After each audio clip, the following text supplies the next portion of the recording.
Oops. Oops. All right. Well, the other thing, you know, you can be anchored in a lot of, like I said, a lot of ways, and it can be very powerful. In the 1984 presidential race, Ronald Reagan was running for re-election, and it goes to the convention, and what happened was all the cameras that were going to film Ronnie were preset in the auditorium, right? They couldn't, you know how when you see those, they walk around with handheld cameras and they're getting, you know, this great. But anyway, all the ones of Ronald giving his speech were preset. Okay, fine, you know, great. And this is covered by Lee Atwater, who was head of the Republican Party at the time. And what it was is all these flags were all over the arena, right? It really started in 1980. It peaked in 84, right?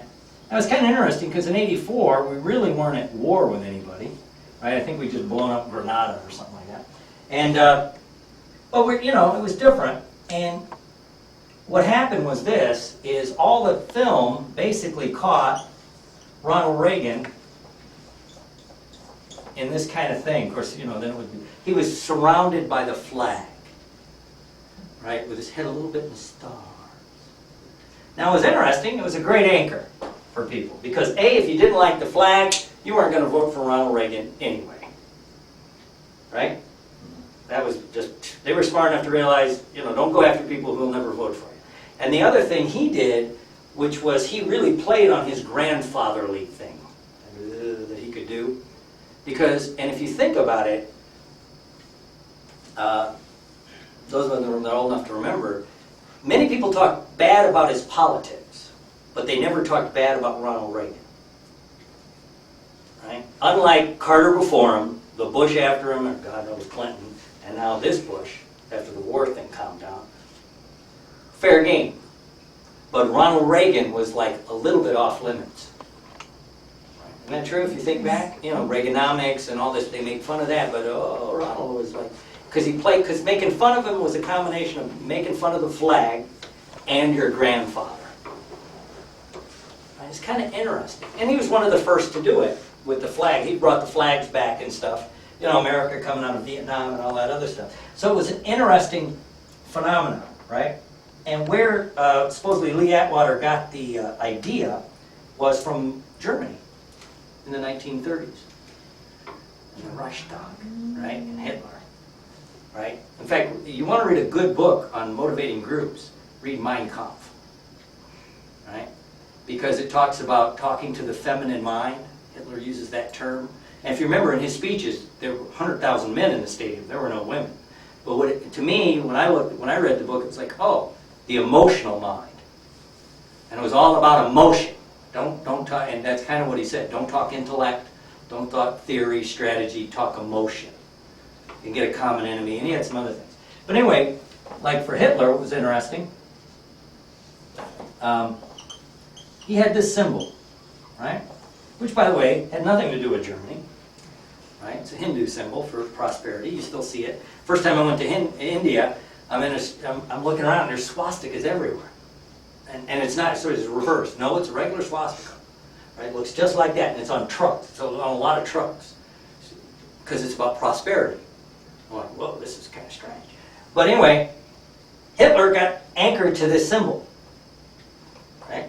With strategy. I mean, it was very strategic what he did. And so, I mean, they always had it on the, you know, the lapel. I mean, it had swastikas everywhere. And he linked it to the idea of an Aryan race, right? And the idea of an Aryan race, if you look back at the posters, the guys were always like 6 foot tall, blonde hair, muscular, right? And blue eyes, and the girls were blonde and big chest, you know, low cut thing, blonde, and a lot of blue eyes, you know. They looked more Swedish to me than German, but that was the Aryan race, correct? Everybody remember that? What did Hitler look like? He was short, brown, and dark hair. He was not anywhere like the symbol, which shows the power of anchoring. Because it doesn't matter, the intellect, that's why the intellects made fun of Hitler when he first took over. They're like, people won't buy this. He's talking about these people, look at it, he's nothing like that. In fact, his whole inner circle. Only one guy was close to it, well, a couple, Goebbels and Rommel. You know, well, Rommel kind of had dark hair, but He was the big muscular warrior type guy, right? And but he sold, and at the time Germany was the most educated people in Europe. But he sold them on an idea, right? And it was some strong anchoring and emotion. Okay? So anyway, it's just about anchoring, right? So it's some very powerful stuff. And in fact, there's a guy, and this symbol is still very powerful, right? And there's a guy, in fact, he's a rabbi, right? And one of them, he's actually in Israel. He says what they ought to do is just quit. Because they outlaw this symbol, you can't use, Germany, you use it, they'll get in trouble. He's the one that argues, nah, just act like it's nothing. It'll go away of its own accord. We're giving it more power because we keep talking about it. And that the symbol's evil. And he's like, it's a symbol. It's just, it doesn't mean anything either way. And then, of course, the intellects get involved, the intellectuals get involved and say, well, yeah, you see it all over Asia. Anywhere that, it's like, interesting. So, but that's what he says. If you want to de-emphasize, in my case, would be the anchor, quit talking about it. If people do it, go, oh, well, whatever. So, but, it serves a secondary game. Anyway, so anchoring. We want to play with anchoring. So if we elicit a state, you'll enter into it, and then it'll do some things. So what I want to do is show you the power of it. So we're going to do an exercise. We're going to do it twice. It's anchoring and adding a resource, but the first time we're going to do it very specifically. Thanks for volunteering. Is this way. We're going to play with your brain. Is that okay? And we're going to do a specific thing. What I want you to do is close your eyes, and let's play with your brain. Now I'm going to touch your arm and your knee. Is that okay? As I do it, I should ask first. But your arm and your knee. Good. So what I want you to do is I want you to think about something that makes you curious. Something when you start learning, like, wow, I want to learn that. Can you think of something like that? As you think about it, begin to think about how you feel when you're curious, and as you're finding that, nod your head for me.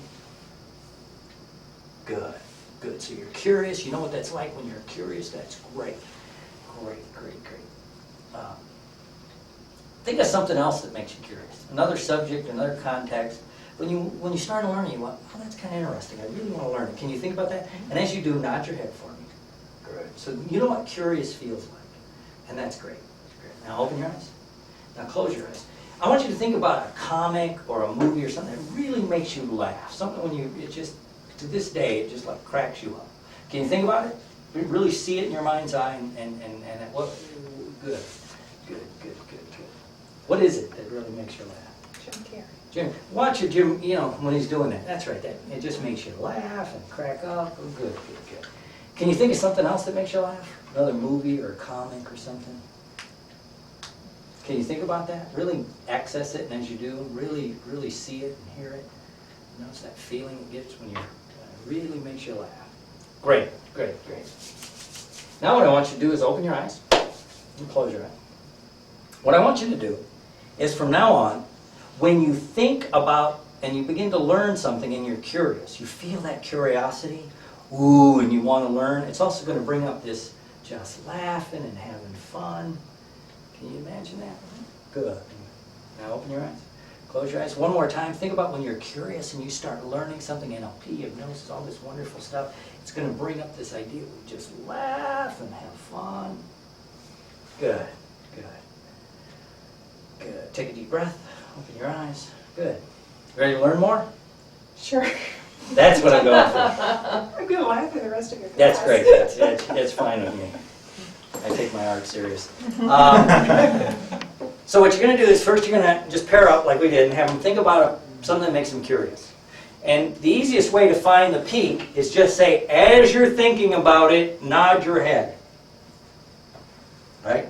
That's the easiest way. I know people say, well, you really watch and you calibrate, as their lips dilate a little bit because the blood flow. Oh, that's fine. Or cheeks get red. Give me a break.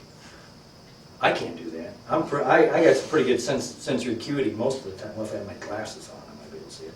But I'm like, that's too much work. Just have them nod their head. And then as they nod their head, anchoring. And anchoring is just a touch, like their arm. Okay, good. And if you have them do it a couple of times, chances are, by statistical average, you're going to hit that. Because all you want to do is be hitting on the upswing. Right? Plus, if you are trying to calibrate to this really intricate stuff, by the time that happens, they may be on the downside of the state. Right? So just have them nod their head, anchor. And just do it like twice. Okay, good. Then open your eyes, close your eyes, that's just a break state. And then have them think about something that really makes them laugh. A comic, a movie, something that makes them laugh. And really look for a smile. You know, they gotta do something that makes them laugh. And then anchor that. That was the knee. And then all you're gonna do is, and do that twice.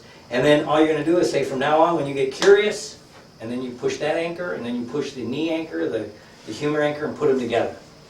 So what happens is the two anchors go together. So when you start getting curious, you're going to have fun. And flip side maybe, when you're having fun, you may get curious, and that may not be bad either. But mainly what I'm going for is when you're learning something, you'll have fun. Frees up the neurology, it really does. Because I'm always fascinated when people tell someone that they have a learning disability. Somebody will tell a kid they have a learning disability. And there's one guy, I forget his name, Black or something like that. What he does to test people, if a kid's got learning disability, he puts them in a room with a video game with no instructions. And comes back and goes, funny, for someone with a learning disability, they're on like level 12.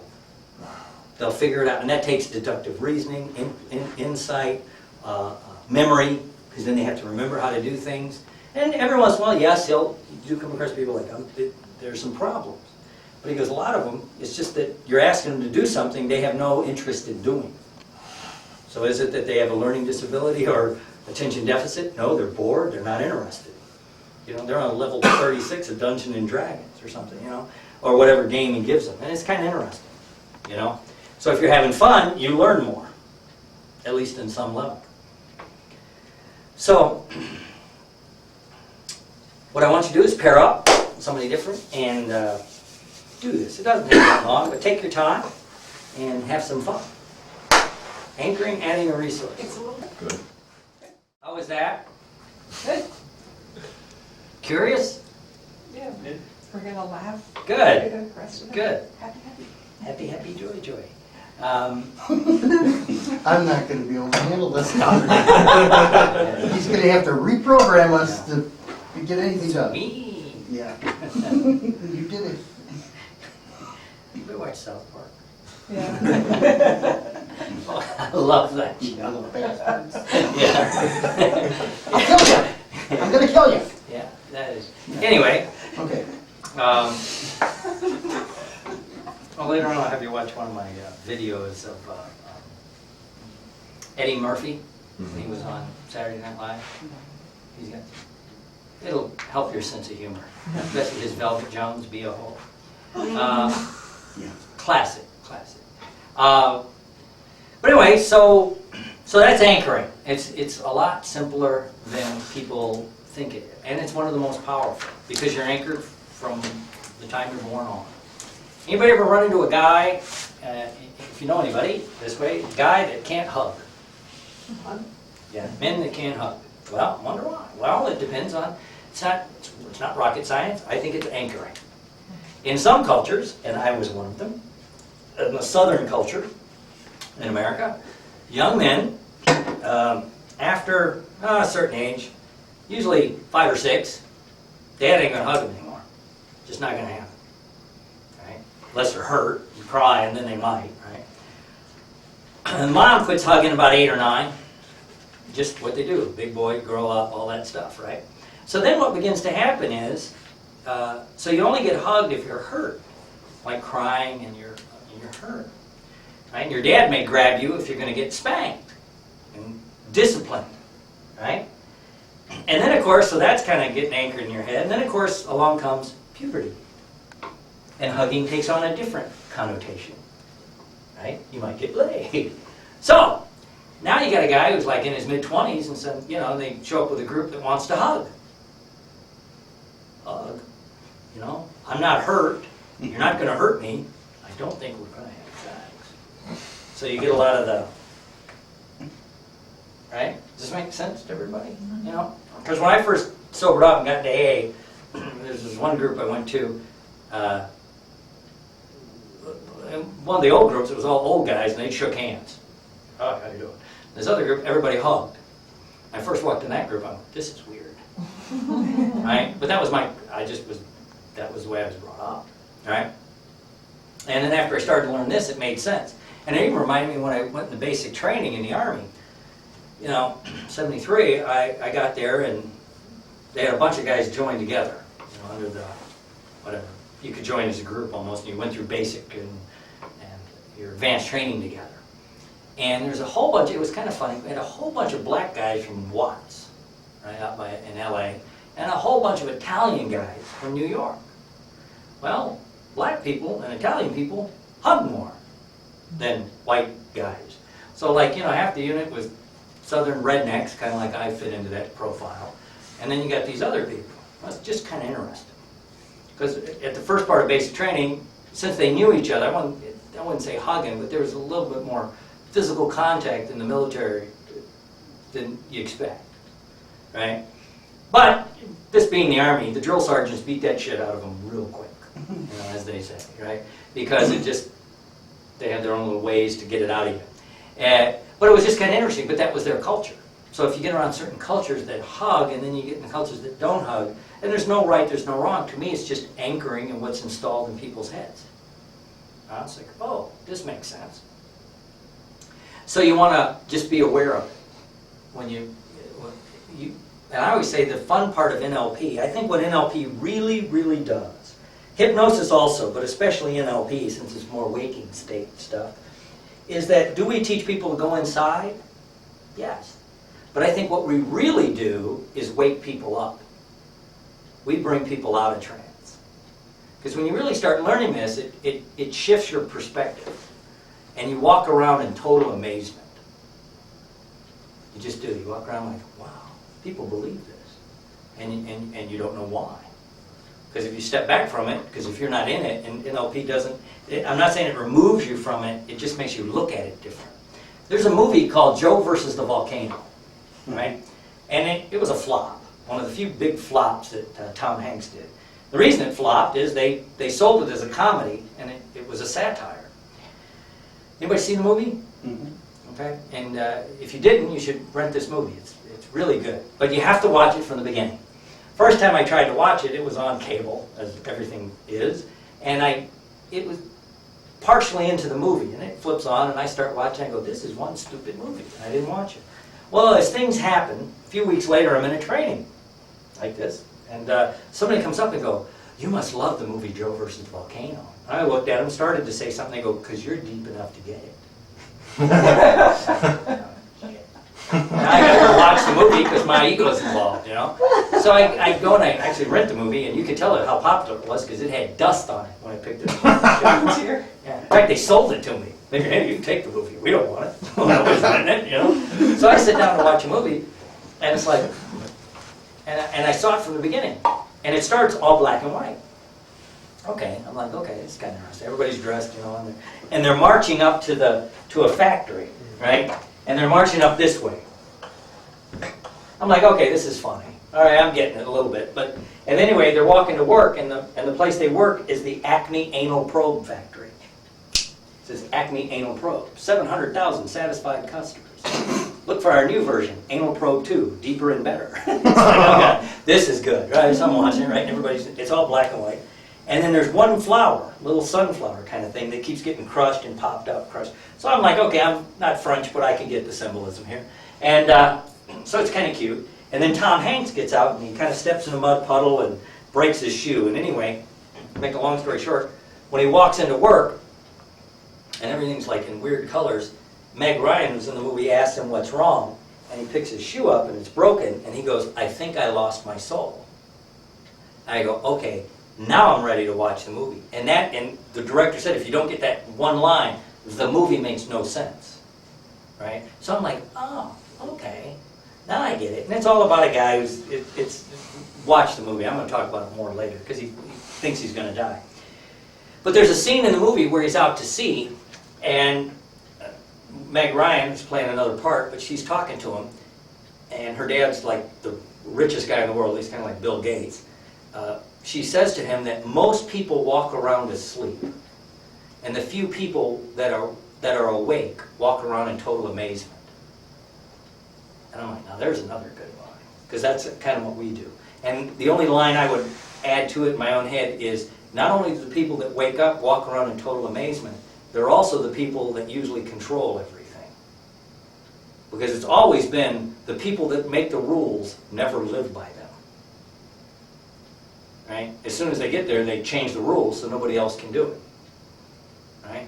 And they go out of their way to crush people who try to do it. Try to start a new computer company with a new software. Microsoft is it's bigger than what, 93% of the governments on the planet. So I mean, they're setting their own rules. But so it's just a different way to look at it. So when you walk around, you go, you begin to see this and that, and how things work in a different way, right? And so anchoring is just part of that, because you begin to realize the power of this. If you can anchor certain things the way you want, you can get different response from people. I know in the clinic here, we try to, I like to anchor fun. Try to get people to laugh and have fun. I don't want people crying. You don't want to go to places you cry. If you do, then that's the people that show up, and boy, that's a bummer.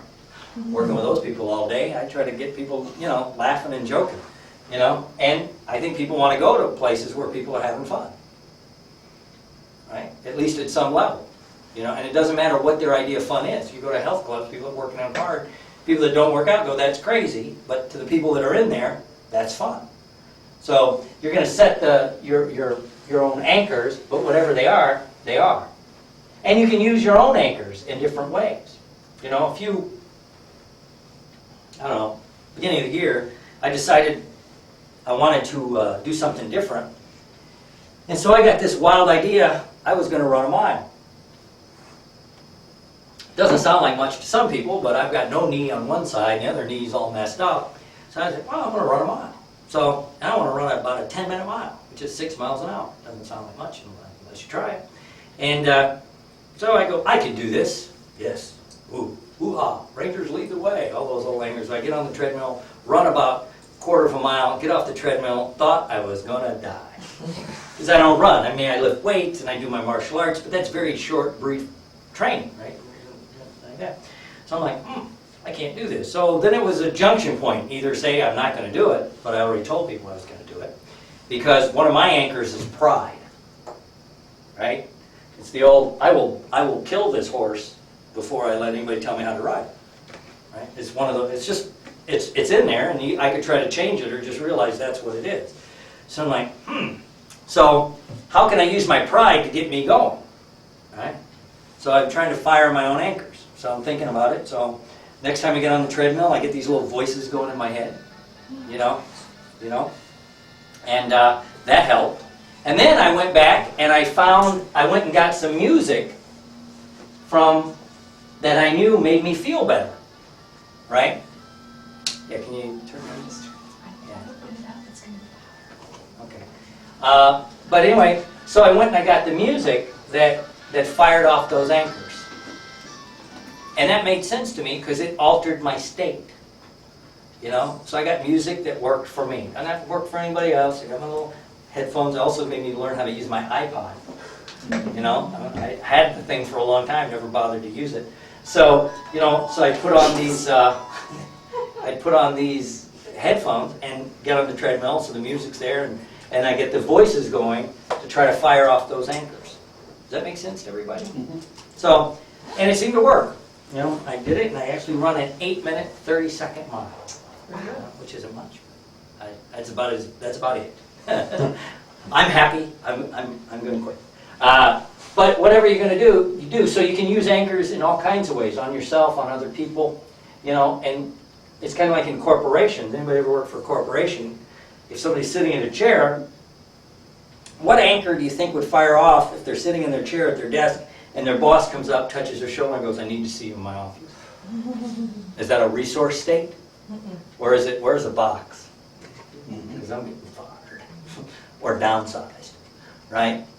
Fascinating, absolutely fascinating. I mean, and it's an anchor. Plus, like, getting touched on the shoulder can be an unresourceful state because between, like, corporations, you get touched on the shoulder, you get yelled at. If you've ever been to a funeral and you're, like, someone close to you dies, like my mom dies, everybody's coming up, and they mean well, but they touch on the shoulder and say, sorry for your loss.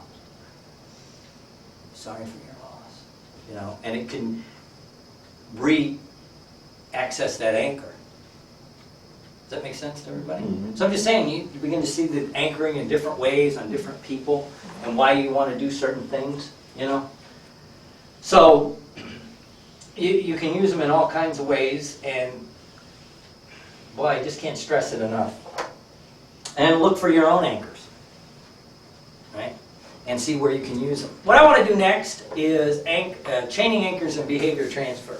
This is one where something happens and it sets off a response in you that you do not like. The one that always comes to my mind is something like road rage. Somebody cuts you off and get a little bit hurt.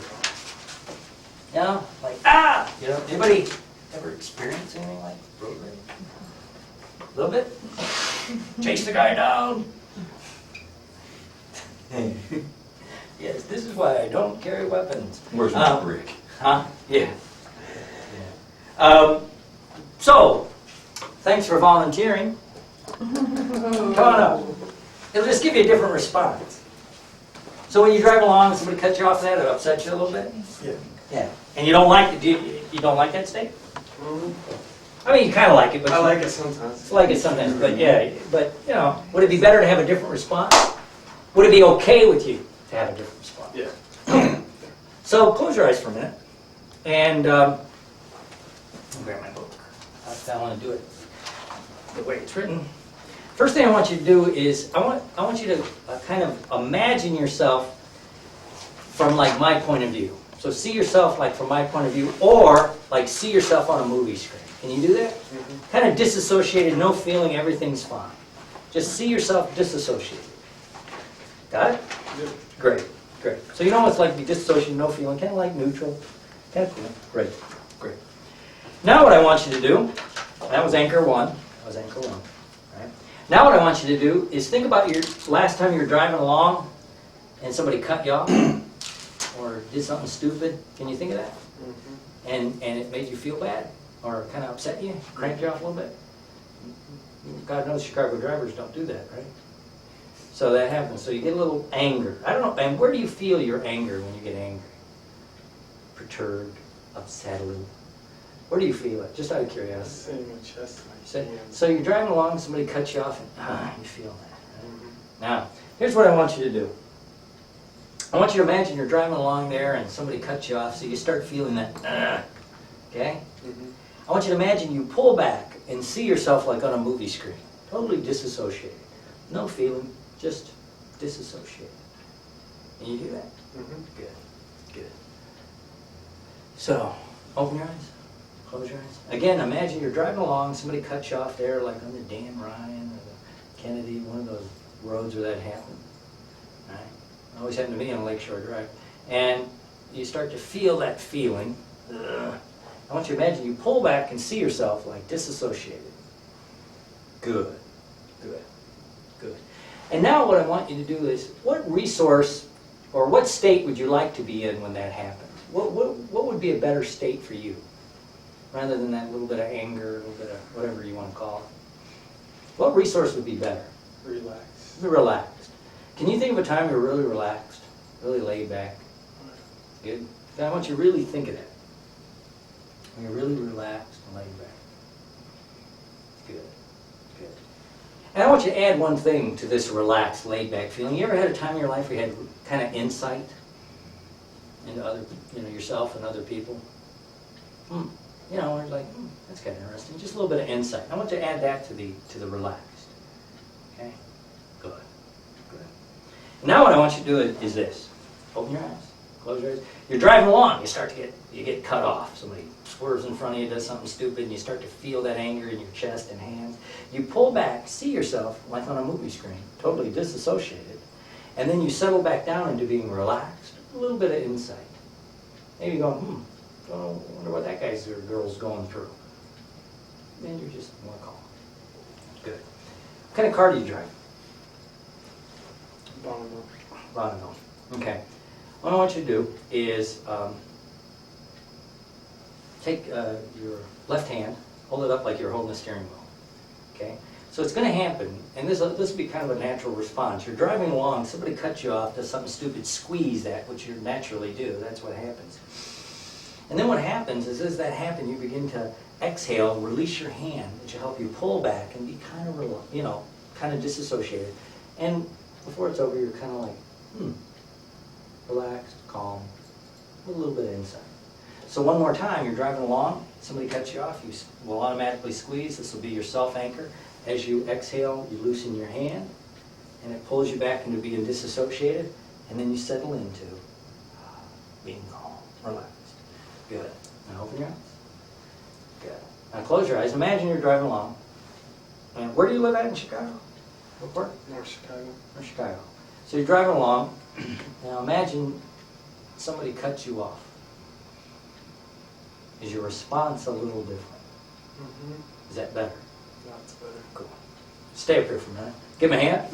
Now, so I did it exactly like the book. So the first thing you're going to do, if you don't have road rage for this one, pretend, because this is a great one for that, is you have the person close their eyes and imagine being disassociated.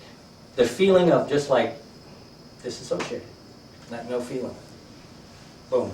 And anchor that. I did that in the middle of the arm, because it just seems to work out better. All right?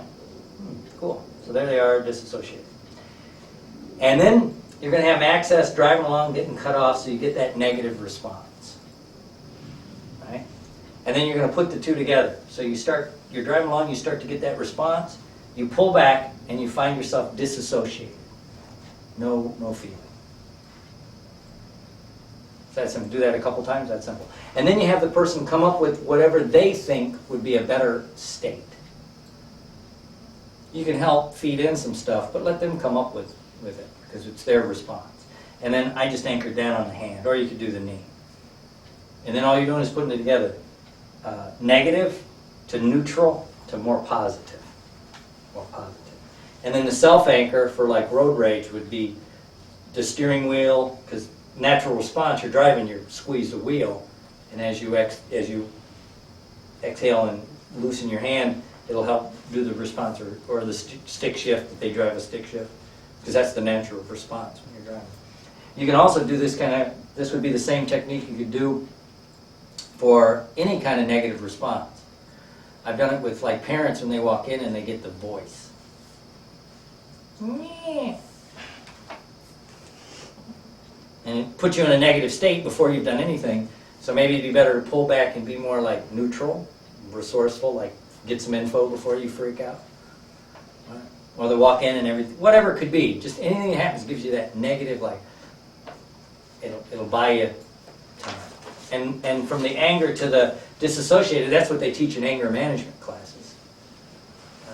They used to anyway, like especially domestic violence class. They used to teach open your hands. Fist is not a good anchor for if it's a violent response, but opening your hands is. So again, it's just, I did this one first, disassociated, anger response, and resource state. And it's just 1, 2, 3. Everybody got it? Work with somebody different, and if you don't have it, make believe for this one, because this is a good one for that. Unless you do have one of the other negative. Okay, so how was that, doing the behavior transfer? Interesting? That's very cool. Yes. It was a little lengthy for me. I was having trouble keeping it all in line, but Why don't you write it down? right. Practice. I always tell people that when they go that, and people act like, well, they should just memorize it. And my best analogy is, you guys fly back to Chicago, right? Pull out the manual. When you get on the airplane, and because they lock the cockpit right before they take off, the doors open when you first get on the plane, what's the pilot doing? Reading the book. Going down a checklist. Do you think he's flown that plane before? I hope so. Why is he going down a checklist? Make sure he checks everything. Well, I know people that fly, a guy we know, Scott McFall, he's a pilot, and he goes, whenever 80% of the crashes, people don't do the checklist on a small plane. Like landing gear, down. It's a good thing to know. No, but I mean, and so why do we think as we're learning this, especially you've never seen it, why do you think you should know it off the top of your head? You know, I look at my book a lot. And when you see me when I teach, I'm always looking at my book, because once you learn this, you may not do it exactly the same way, but you know, feel free to use the book. So variation's okay. Yeah, Oh, yeah. but when you're first learning it, it's look at the book. Or a technique I don't do a lot of. It's not ingrained in memory. A few things are, but stuff I don't do a lot of, it's not ingrained in memory. So we're getting ready to go to lunch, and as we go to lunch, it reminds me of a story. Yay. The story is one time, I was going, a bunch of guys, there were about about 8 of us total. We're going to a martial arts seminar. And we're coming back. Anyway, and there's 8 of us. We're all black belts. We've been training for a while. This was in Chicago, in the Chicagoland area. And we're coming back, and after the seminar, we all decided we're going to stop and have dinner. Now, you try to get 8 guys to agree on anything. It's always fun, right? So we're saying, well, let's go here, let's go there. Anyway, we narrowed it down to a buffet, country buffet, or Hooters. Because they have the best chicken sandwiches in the country, and they do. But anyway, so we narrowed it down. We were going to go to Hooters first, to be honest with you, but it was packed. We couldn't get in, so we go to this country buffet. And so we walk in, and I think we all paid the same amount. I wasn't checking. I don't know. We all paid. We walked in. But what was interesting, we all known each other for a while. We've been training together for a couple of years. We all had interest together. And we go to the buffet, and everybody grabs different stuff. That's interesting. And those of us that had some of the same stuff on our plates had different amounts. Right? Some of us went to the dessert first, others didn't, or whatever, but it doesn't really matter. It's all about what your personal tastes are. And good story to tell you before lunch to get you hungry, but also that this training is really a buffet.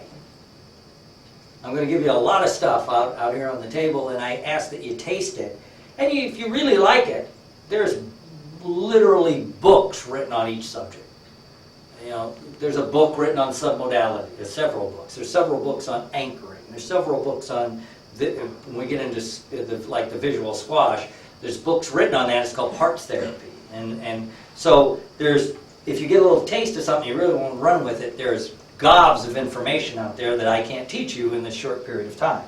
But if you just get an overview and then find the stuff you really like, and then go with it, right? So just a little something to think about as we get ready to go to lunch. Feel free to put everything on your buffet. And lastly, you never quite know what you're going to run into. And reminds me of another story. This is a couple hundred, I don't know, long time ago, early 1800. There was a family out west, California, and son always wanted to go to Harvard. So son gets enrolled in Harvard, and before the first year, you know, he gets out of high school, getting ready to go to Harvard, he gets killed in an accident on the ranch. They had a ranch. And so that's sad, and it was the only child. So the parents decide they want to do something in their son's name. So they get on a train, they write, and they get an appointment with the president of Harvard, and they take the train literally all across the country. This is the early 1800s. And they get there, and he's got his overalls on, and the lady's got her nice little sundress on. It's summertime, but it's Harvard. And so, of course, the president of Harvard is Harvard, you know, so he's like, he sees him in the waiting room, doesn't want to talk to him. So they kind of, his assistant, it's kind of blowing him off all day, but they waited and waited and waited. And finally, at the end of the day, the way I heard the story, the assistant went in and basically, you got to see these people. They've been sitting in he had an appointment, and they've been here all day. They hadn't left. So they bring him in, and the guy says, you know, how may I help you? And they explain, you know, their son got admitted to Harvard, and he got killed. And he's, well, sorry for your loss, but so what can we do? He goes, well, we'd like to do something in our son's name. And if there's anything we could do, build a building, maybe do something. And he's like, well, this is Harvard. You know, he does this Harvard thing. You know, Cambridge, Massachusetts, some of the most expensive real estate in the world. And he goes, you know, it costs, you know, $100,000 to build a building. The university costs $1 million a year or so to run. This was, you know, early 1800s. So thank you, but no, and we have a large endowment in Harvard. And he goes, so basically, no thank you. So they're getting ready, and they say, well, okay, fine. So they get up and they leave. And as they're walking out the door, the guy turns to his wife and says, well, Ma, if it only costs that, why don't we just build one of these schools ourselves? Right? And she goes, good idea. And the guy's name was Stanford. And he owned that whole part of literally, that whole part of California. And he left, and he had no kids, so he left his entire fortune to Stanford University with the intention to build a school that would rival Harvard. And there's nothing like a resentment, and I think he got a little angry after he walked out of there, that nothing like a resentment to get you going. And you never know who you're talking to. You never know who you're talking to. So you don't know what will happen with this. And I tell that because, you know, you may leave here and help somebody who helps somebody else, who helps somebody else, who does something, and it's that whole, you know, play it forward thing that they talk about. So feel free to use this stuff. And like great stuff about anchoring, you can help change people's states very quickly, you know, very fast. And so it's very powerful stuff. And it lasts for years. I can't tell you how that, because Mother's Day, in fact, this year, we had to go talk to I have a rental property. But anyway, we go to have a sandwich at this place, and they had karaoke. And we're sitting there, and it was funny because these people get up and they were singing, and there were several very good singers. In fact, you could tell one guy, you could tell he was in a band. But they were singing hardcore old country music. I'm talking George Jones. Old, real country music. Well, that is the way I was raised. And have not heard that music. My mom's been dead 17 years, 16 years, 17 years. And I didn't listen to it the last few years anyway. And it was funny, I was singing along to these, songs from 20-something years and changing my state. I'm going, Jesus, I know I stayed drunk all those years. And, I was drunk the day my mom got out of prison or whatever it was, or, stuff like that, but old anchors. And once it started, I was just singing along. These people were with me, and my wife and a friend, and I've known him for probably 15 years. He's like, these were hardcore country songs. And I'm like, it's the way I was raised. So just something to think about, and it just surprised me. Yeah, I still know the words to these things, So anyway, and then people say they have a bad memory. It's just how it's accessed and things like that. So let's go to lunch. Can we have a kind of a shortened synopsis of what we just went past with the negative to neutral to more positive, Yes. please? What you're doing is you're going from, you want to anchor, so you go from a negative Right. to a neutral, what a neutral would be, positive, negative, to a positive. Okay? And the only little structural difference is you access this one first. The neutral. Yeah. Yeah, okay, that's what I thought. And then you go, so this is actually anchor 1, this is anchor 2, this is anchor 3. Okay. So it's, and when you fire it, it's technically, then you go 2, 1, 3. And it takes you from the negative to the positive. And you can use that, like I said, road rage is a good example, but I've had it for people that have that response with their kids. They freak out and stuff. So what I thought we'd do next is, first everybody get comfortable, sit back, relax. Take a deep breath. Close your eyes. Get centered and grounded. And think about a couple of things. Access and states. You can do it in different ways. I'd like you to think about a place where you feel safe and secure. Think about a place where you feel safe and secure. Wherever that happens to be. And be specific. So if you think your house, where specifically in your house? And access that feeling of being safe and secure. Because when you feel safe and secure, you're able to take chances and just let go. Now with that, let's add in the feeling of being loved and nurtured.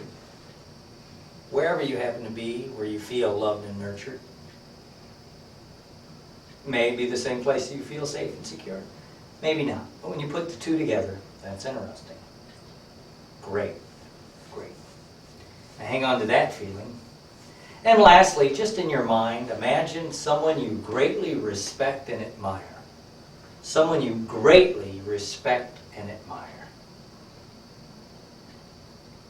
Teacher, a role model, a mentor, someone from your past. Maybe you don't even know them personally, you just know of them.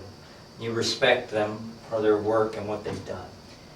So hanging on to that feeling of safety and security, and also the being loved and nurtured, and getting that image of somebody you greatly respect and admire. Good. Now open your eyes.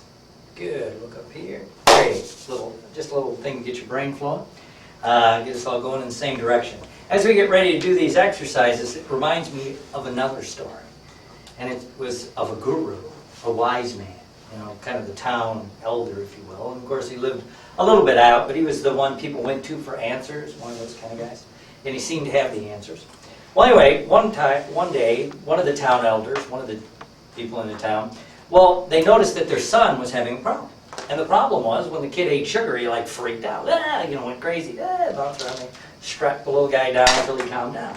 Well, being good parents, of course, they did everything they could. They restricted it. They tried to stop it. But then other people, and maybe well-meaning, gave the kid candy. I mean, it's a kid. You give him candy. And not everybody, maybe they didn't know. So they did everything they could. And when they were at the wit's end, they decided to go see the guru, the one that had the answers, right? So they went and they were talking to him, and they explained the whole problem. And the guru was thinking about it, said, okay, great. Come back next week, and I'll have the answer. And the guy went, well, no, we need the answer now. And the guy said, no, you have to come back in about a week, and we'll come back. So they persisted, and finally the guru said no. So the family left, but it started a little bit of doubt. Because, this wasn't what happened. You go and you present the problem, shell answer man, get the answer and go. So they did what they could for a week. They came back in a week and talked to the guru. He said, oh, yes, I remember. And he told them what to do. And for our story, what the guru told them to do is not important. But they went home and it worked. So the kid was doing much better. But still, the rumors persisted. Was their guru losing it, his gurudom, or whatever it might be? So finally, all the town elders went up to talk to him, and they said, oh, yeah, remember that news? Yes. And they go, well, why did it take you a week? What went on? And the guru kind of said, well, when you presented the problem, I had to realize the fact that I kind of have a problem with sugar. I eat too much, I get a little crazy up here in my cave and freak out and have to take a nap, and you guys don't see that. You don't see what goes on behind the scenes. And how can I give you an answer to the problem I have? So I went to my guru, because even gurus should have gurus. I guess, in the martial arts day, I know one of the things I always heard, if the teacher doesn't have a teacher, run. Right? So it just is a little way of looking at it that it's okay to have problems. And one of the things that happens when we do these trainings is people they don't want to admit they have problems. Right? So when we get into doing some of this stuff, that's why I have you write down things you really want to accomplish, because obviously if there's things you want to accomplish, if you haven't accomplished them there must be a problem somewhere that stops you from achieving it. So feel free to be human. Because even if gurus can be human, then it's fun. So just something to think about. But what I want to do next is another little exercise called Changing Personal History. There's two exercises. To me, they go together. Changing personal history and reparenting. It's basically the same exercise, slightly tweaked in a little bit different spins, depending on the problem. Because what happens is you get anchors set in your head that reverberate throughout the rest of your life. And you need to change those anchors. You need to either cancel them or do something to get rid of them or reprogram them or reframe them or something. And so these exercises, changing personal history or reparenting, are great, great exercises if you've ever had that experience where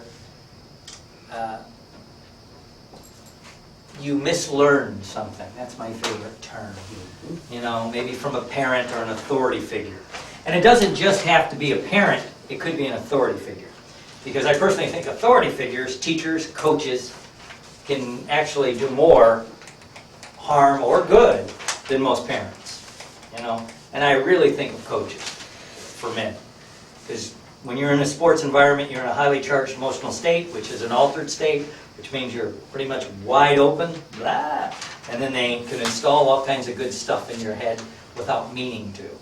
I remember one time I got to work with this guy who was, I was about 23, and he was like AAA baseball, right? Almost majors. And he'd go up for a game or two, come back down, so, I mean, he was great, right? And so I started talking to him, and he came to see me because he was having trouble with one specific thing. And it had to do with confidence, and it was overwhelming him, and he couldn't hit an inside fastball, right? And of course, he would say that, and then of course he got out there, of course that's all they threw to him was inside fastballs. He was one of the best guys on the team, and so, you know, this just kept going on. So it's kind of interesting working with the guy. And from being around a little bit and being down here in Florida, of course I haven't really done it that much, but when they have spring training, the difference between the guys in AAA and the majors is not very much at all, skill set wise. In fact, some of the AAA guys are actually better athletes and maybe better players than the major leaguers. You know, there could be a lot of things going on, vested from the team, name recognition, things like that. But at least it's in my interpretation, talking from other people, it's the mental part that separates the people that make it to the majors and those that don't. Right? So anyway, I was talking to this kid, and we start talking, we're going to do some stuff, you know, and he goes, well, and we do a little bit of the technique we're going to do here called reparenting. And he casually made the comment that when he was in Little League, and he was always the best player on any team, from the time he picked up a baseball bat, he just always was the best player. Little League, high school, played in a junior college, and now he was in the farm system. But almost until he got to this AAA, he was always head and shoulders above everybody. If you've ever been around athletes, like you played, there's always that kind of guy. And usually until they hit the wall where all of a sudden everybody's that good, they don't know what to expect. Well, he was there, but he was open enough to do some other things. But we started talking, he said, you know, when I was in Little League, maybe American League Bowl, maybe a little older, and since he was the best guy there, the coaches had more interest in him, to be honest with you, because he was just good. And it's fun to coach somebody that's good. And one time he struck out. You know, bases loaded, the whole thing, the worst thing you can imagine, and it was on an inside fastball. And the coach, being the caring, compassionate guy that he was, of course he was highly charged at the time, he goes, that's the problem with you. You can never hit an inside fastball. You can be a great player except for the fact you can never hit an inside fastball. So the little kid, just his subconscious was there going, blah, like SpongeBob. He just sucked it all in. And now it's, 10 years later, and guess what? He can't hit an inside fastball when he was thinking about it. Because there would be times, batting practice, other times, he was just okay. So he goes, I know it can't be that. Because he was a smart guy. And he thought it through. But it was the fact that it was there. So what we did this little technique to go in and reframe what maybe the coach meant. We don't know what the coach meant. Maybe the coach meant you need to work on this. But they're in a highly charged emotional state at the time too. You know, if you've ever been around it, and didn't you say you played college football? Mm-hmm. Yeah, you get things like hit in the head with clipboards, things thrown at you, and they're in a different state. You know, I played high school football, and I threw 4 interceptions in one game, and I got a clipboard broke over my head. Looking back, it was funny. At the time, it was devastating. But anyway, what did the coach mean when he said it isn't necessarily what the person interprets. Maybe be more careful, take the pitches, and the kid, and then when we started talking, the kid struck out, right? Swinging, and he could have just not swung, and he probably would have got walked. So we're going to do this technique, either the changing history or the reparenting, because they're pretty close, and it reprograms some of this stuff, because you see it happen a lot. I worked with someone one time who had trouble with math, and because going to a Catholic school, it was a girl, she was constantly told, girls aren't good at math by nuns in those penguin outfits. So they're closer to God, therefore they must be speaking the truth. And so they got the belief they weren't good in math.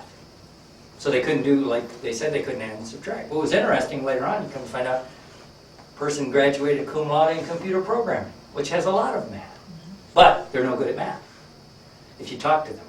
So that's the anchoring that gets installed, especially when you're young and you're open to it.